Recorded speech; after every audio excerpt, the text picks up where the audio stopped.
sound of the Soviet satellite becomes eerily familiar to Americans. Fears escalate that the Cold War could heat up with catastrophic effect. Immediately everyone thought, well, they're now able to really send their military machines around the world up above. Who was not going to be in danger? President Eisenhower combined several agencies working on rocketry and flight to create one civilian agency, the National Aeronautics and Space Administration. Over the next years, the United States successfully launches satellites with great scientific payback. To prepare for human flight, several animals, including a chimpanzee named Ham, survived the ride to space and back. But once again, these American accomplishments are eclipsed by the Soviet space machine. April 12, 1961, cosmonaut Yuri Gagarin becomes the first human in space. To temper this latest Soviet triumph, the U.S. needs to put its own man in space. That man is astronaut Alan Shepard. 1.2 G. Shepard's flight had tremendous impact. I think it was the leading technological accomplishment of that era and led to the whole future of the exploration to the moon. Unlike Gagarin's 108-minute orbit of Earth, Shepard's suborbital flight, the nation's lone human venture into space, lasts just 15 minutes. Nonetheless, President Kennedy goes before Congress and lays down the gauntlet. I believe that this nation should commit itself to achieving the goal before this decade is out of landing a man on the moon and returning him safely to the Earth.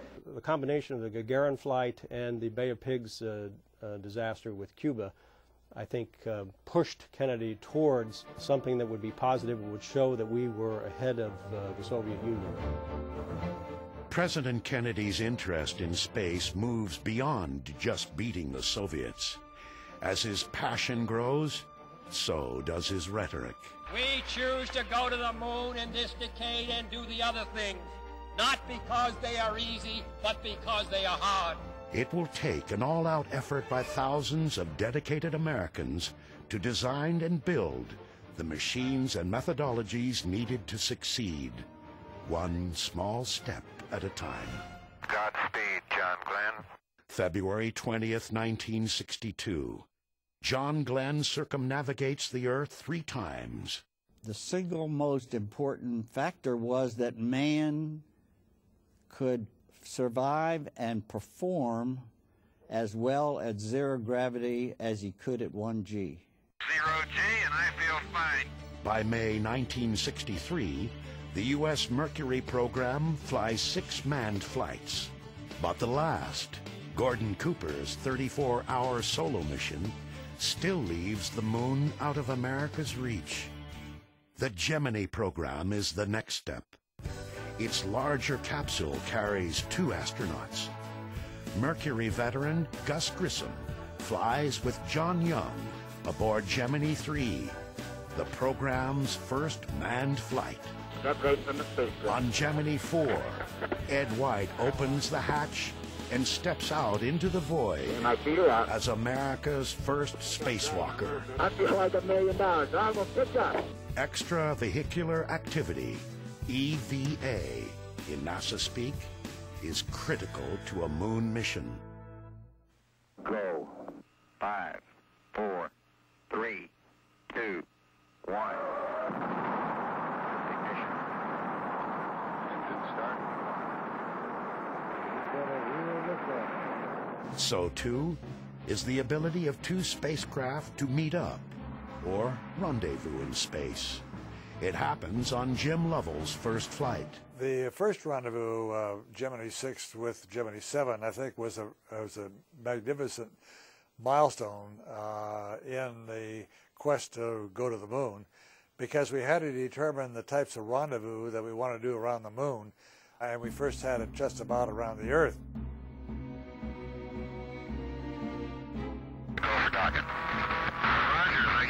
By Gemini's 12th and final mission, rendezvous and docking are well practiced. Gemini 12, Houston, Capcom, 1 minute to LOS. New EVA record, beautiful job. NASA is now ready to shoot for the moon. But there are just 3 years left to meet President Kennedy's goal, and no one really knows how close the highly secretive Soviets are. And of the moon itself, little is known. Could be dust up to 25, 30 feet thick.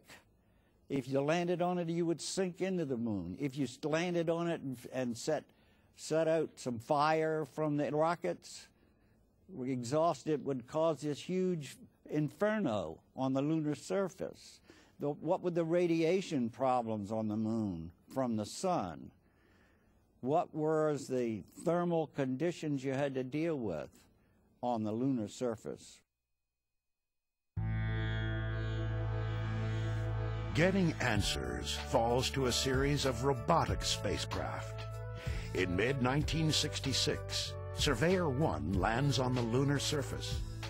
The 11,000 photos it sends back help to dispel fear and clear the way for the Apollo moon landing program.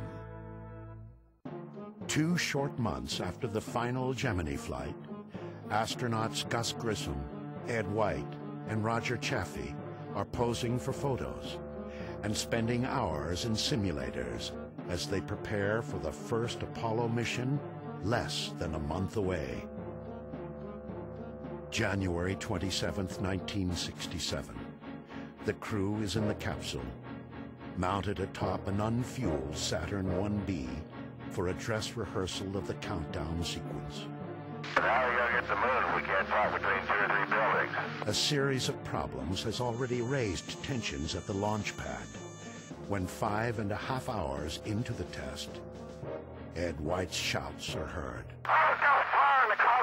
At that point, things progressed with absolutely stunning speed. I mean, it was only a matter of 20 seconds before the crew was unconscious.